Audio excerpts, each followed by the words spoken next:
Okay, everybody, we're back for another week on the Kansas State podcast with yours truly, Kellis Robinett, and the esteemed Kansas City Star columnist, Blair Kerkhoff. Blair, thanks again. I don't know who's getting more out of this, me talking to you or the people listening at home. It's a pleasure.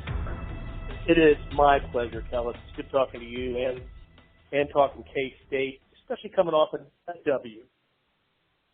It is kind of boring W, but you know what? That's good for them. That's what they needed after a shaky first game and a loss in the second game.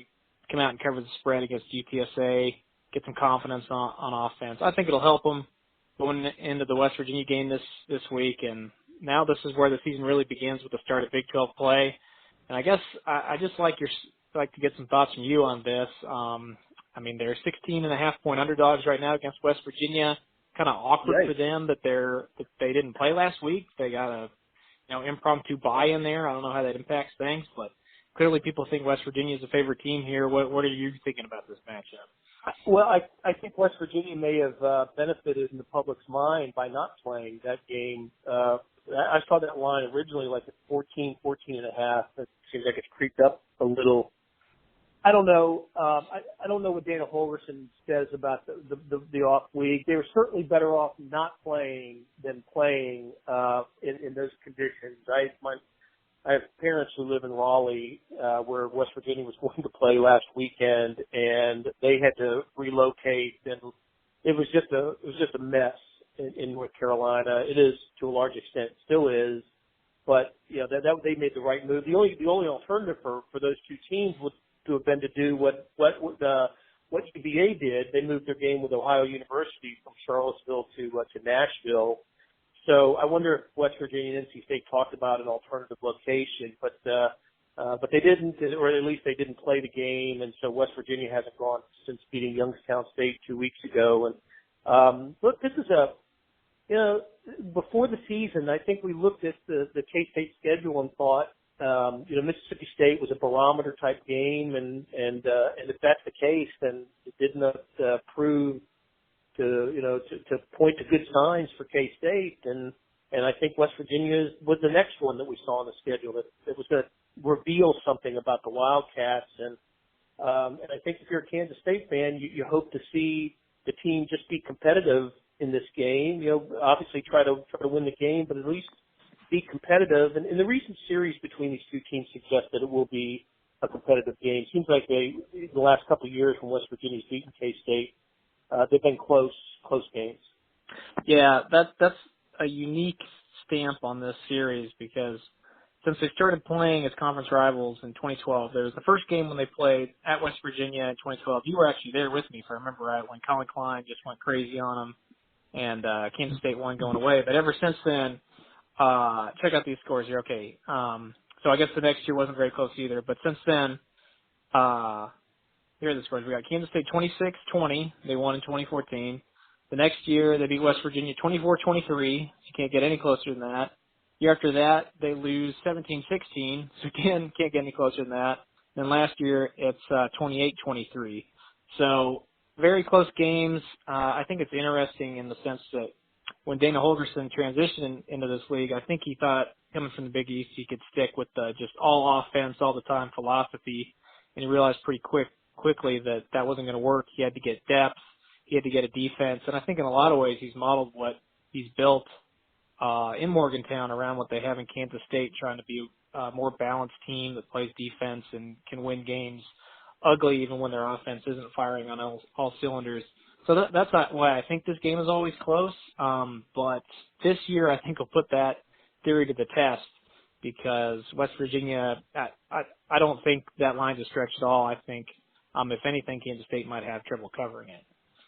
Yeah, well, based on the results the results in hand, you're right. It's not an outlandish line because in the games that really matter, West Virginia, walloped Tennessee, and K-State was walloped by Mississippi State. So that's really the signs that we have that have contributed to the perception of this game being West Virginia 2-touchdown plus favorite. But I think you're right about Dana Holgorsen though, and evolving his philosophy. That first game you mentioned that when Colin Klein went out to Morgantown and they put Burton on, that was Geno Smith's team. Remember, Geno Smith was the West Virginia quarterback, and West Virginia was riding high. They may have lost the previous week, but they got up to a great start that year. Got up to in the top 5. They may have lost maybe at Lubbock or something the week before, but they were only supposed to be sort of motivated, and then Kansas State just came in there and from the get-go took it to them, changed the direction of West Virginia's season. Of course, that was the great K-State year where they won the Big 12. It has been an interesting series, and I don't know if the talent has been equal, but the outcomes have been pretty darn close. And that game, and you meant the one you referenced in Morgantown, the 17-16 game, didn't K-State miss a field goal at the end? Or I thought Kansas State had a really good opportunity to win that game and didn't get it done in the end. They did. And I know Kansas. Yeah, there was a play, and even on that, they had a play where they were trying to keep West Virginia out of the. So West Virginia's go-ahead touchdown, I believe, was a little controversial because they were blatantly holding Jordan Willis on the play, and they didn't call it. And then, so that gave West Virginia the lead, and then Kansas State came down and missed a field goal. So yeah, they lose by one like that. The team was really fuming about that even until the end of the season. So they've been. I think the bottom line is that the games have been fun to watch if you're just a neutral observer. They've been back and forth, really close, and if this one is, that means Kansas State will have. It probably means Kansas State will have upped its game, right, and continued on the path that you hope to see them on after beating San Antonio like they did, and having decided on Skylar Thompson as the primary quarterback, and you wonder a little bit though about these injuries on the defensive side and how that's going to play into the game and trying to defend this offense led by Will Greer, who's I think at least right now a top 5 Heisman candidate. Right. And Bill Snyder said today that he does expect linebacker Elijah Sullivan to play, so that'll help if he can actually get out there and play. But I think it'll be tough because they'll be down Denzel Goolsby in the secondary. They won't have Kevion McGee, and they haven't really faced much pressure against the pass this season. I mean, UTSA and South Dakota don't have the high-powered offenses that West Virginia does, and Mississippi State kept it on the ground. So this will be not only really their first test as a defense against their high-octane offense, it'll be, the toughest test you could imagine going against them shorthanded. And, I mean, just from afar, I'm really impressed with their offense. I love Will Greer, David Sills. I think could have a really long career in the NFL as a touchdown machine out of the slot. Gary Jennings is great.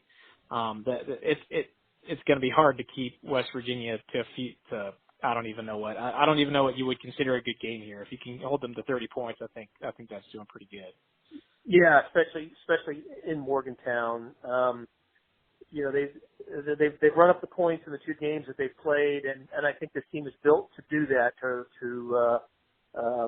score and to generate offense. And look, before the season, when we were all sort of in agreement that Oklahoma was the favorite in the Big 12 and kind of scrambling to determine who second was, I had West Virginia and had to do it for a magazine and do it for the Star, and I'm kind of sticking to that. I know there have been some other results in the conference play or among Big 12 teams that might suggest someone else would be the top challenger to OU, but I'm sticking with West Virginia for now, and I haven't seen anything from the Mountaineers to suggest that they're not going to be one of they're not going to be the top challenger to OU, or maybe even be the best team in the Big 12. We'll have to see.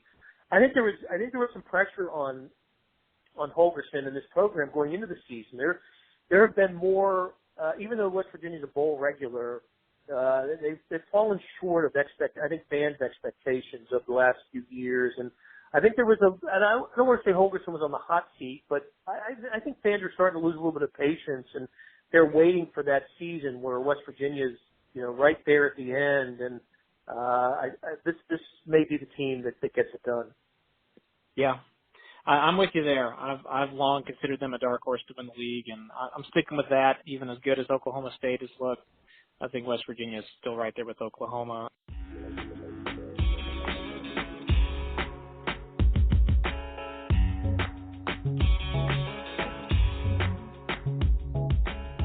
Hey, it's Blair Kerkhoff, and if you're listening to this, you love Kansas City sports, whether it's the Chiefs, Royals, Sporting, Mizzou, KU, or K-State. And no one covers these teams like the Kansas City Star. If you currently subscribe to the paper or have a digital subscription, thank you for your support. And if you don't, here's a great offer. It's called Sports Pass, unlimited digital access to every sports story and video on kansascity.com. And it's just $30 for the first year. It's the best sports value in town, just 8 cents a day or $2.50 a month. You can't beat that. Subscribe now at kansascity.com/sportspass.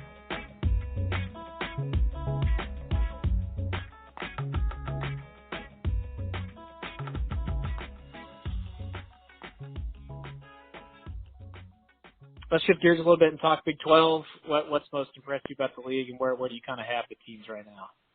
Well, I'll tell you what, the Oklahoma State win over Boise State on Saturday, they've been I'm trying to think. I can't think of a better, more impressive win for the conference. I know that, Texas beat USC on Saturday, and, there have been some other nice non-conference victories for the Big 12, but I thought, the fact that Oklahoma State just ran away from what I think is a good Boise State team was, if you're kind of undecided or on the fence about Oklahoma State, it might be and whether they could survive without Mason Rudolph, it might be time to get back on the bandwagon. This could be another really, really good Oklahoma State team. So there was that, and I thought TCU played really well Friday or Saturday night against Ohio State with a chance to pick up a real marquee victory for the Big 12, but too much talent in the end that got it done for the Buckeyes, and TCU fought hard but couldn't get it done. So other than that, I think you can take a look at the league. Texas Tech had a nice win at against Houston over the weekend. Kansas, what can you say about the Jayhawks? I mean, I thought they may have been done with their success for the year after they beat Western Michigan or Central Michigan, and then to go do what they did against Rutgers was really impressive on a Kansas standard. But I don't know, maybe a little bit better than I thought. I thought this was going to be a down year for the Big 12, and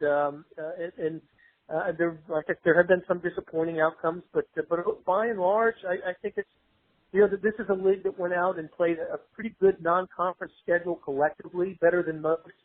And I think they've done well enough to think that it's right in the middle of the Power 5 conferences, because now that we're into conference play, you set aside what the conference strength thing, and pretty much everybody's done with their non-conference games except for those games that got rained out or weathered out. I'm kind of bullish, maybe too strong a word, but I think the Big 12's, maybe a notch above where I thought it was going to be going into this year based on all the losses, especially at quarterback for this league. So pretty good non-conference year so far for the Big 12. Yeah, I guess my biggest observation is just that there's really no big disappointing team out there. And the only two teams that really haven't wowed anybody, I would say, are Kansas State and Iowa State. They've kind of played to expectations. I feel like we haven't gotten to see Iowa State play like competition yet. And then everybody else, Baylor, it looked pretty good even though they lost to Duke. Kansas is better than expected. Like you, I thought TCU looked good the other day. Oklahoma State looks way better than I thought they would. West Virginia, Oklahoma, I've been really impressed with Oklahoma, the way that they've handled business. It's weird in the past. I feel like you could just look at the bottom of the league and say, well, Kansas, Tech, Baylor, those are, Iowa State, those are for sure wins. And you know what, for some teams, maybe that's still the case, but, if you're a middle of the pack team, I don't know. Can you look at those teams and just check mark in victory? I mean, I know the jury's still out on Kansas. They only beat Rutgers, but sure. I don't think you can just sit back and say, we don't even have to show up this week. I think some of these games are going to be harder than you might expect. I think it's a good point. Not necessarily rollovers. Kansas goes to Baylor this weekend. I think before the season, nobody would have given Kansas much of a shot in that game, but I think you have to at least give them a shot to win that game now. And when these teams play against each other, when Iowa State and Texas Tech and KU and Baylor go against each other, I think those are victory opportunities for the home team, no matter who the team is, and about those teams. So, and I think the importance of at least the perception of the conference not being weak is if Oklahoma or West Virginia or somebody else ends up with a one-loss record, it ends up 12-1 after winning the Big 12 title game. That team won't be perceived by the College Football Playoff Committee to have come from such an inferior conference that, the 12-1 SEC second team or the 12-1 Pac-12 champion or the 12-1, Big Ten champion would be seen as the vastly, superior team that you'd have to select over the Big 12 champion. So I think that's the importance of scoring some of these non-conference victories and playing competitively in the non-conference. So when the time comes to compare teams that look alike and from a record standpoint, the committee won't say, well, the Big 12 was the worst conference this year, and champion didn't beat anybody in the non-conference, and so we're going to just dismiss them. We'll see, but that's the value of teams challenging themselves by playing better non-conference schedules, which I think the Big 12 did this year. Everybody had at least one of those games that was, that there was something of a marquee game, and the Big 12 came out okay this year in those games. Where do you got K-State finishing in the Big 12 right now? Well, I mean, they're the ones. If you had to have predicted their record in the preseason at this point, you'd have probably would have said 2-1. Probably would have given them the loss to Mississippi State. And the way that and Mississippi State's going to, I think they're going to go on to have an outstanding season. I am high on Mississippi State, so I don't think there's a shame in that loss. But that was an eye-opening loss. The way it happened, the physicality of that game, and how the K-State offensive line, which is supposed to be a strength, got pushed around. I was a little disappointed in that performance, but I think Kansas State's going to continue to. I had them 5th or 4th in the league. Maybe I bump them down to 6th or 5th now, just based on. I didn't know what to make of the teams that didn't have returning starting quarterbacks like TCU and Oklahoma State and Texas Tech and a couple others. Doesn't seem to not having a returning starting quarterback doesn't seem to have hurt those programs. And maybe, I think they've done more in the non-conference than K-State did. So if I had K-State ahead of them, I would probably have K-State behind them now, but still enough to be bowl eligible. And I still think of, no worse than middle of the pack for the Big 12. I don't know if I'd have them challenging for the conference, but again, the West Virginia game I think will tell us a lot. If they're able to hang with the Mountaineers in their stadium, which is one of the better atmospheres in the Big 12, then we'll have a different conversation next week. Yeah, I'm pretty much with you step by step there. I think until Kansas State comes out and shows us something that makes you sit back and say, "Wow, okay, they're really taking a step forward here." I think you kind of got to temper your expectations. I picked them 7-5, 5-4 preseason.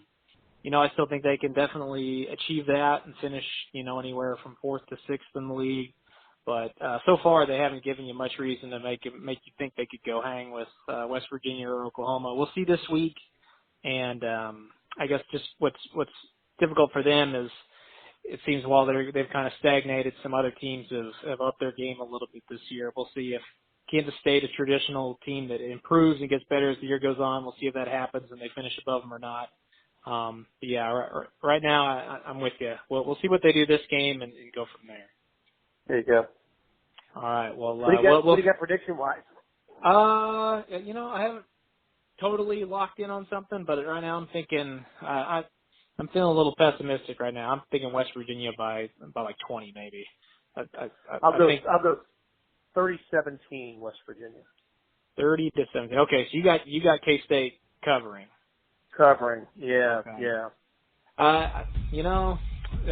It's certainly not impossible. I just think with their injuries on defense and the lack of depth they got there, it's going to be tough. I just don't know if they can hold them to a few enough points to do that, but we'll see. We'll see. Don't turn it over. That's the other thing. Don't turn it over. Stop the turnovers. That's true. That's true. All right. Well, we'll end it right there. Blair, thanks for another week, and we'll do this again.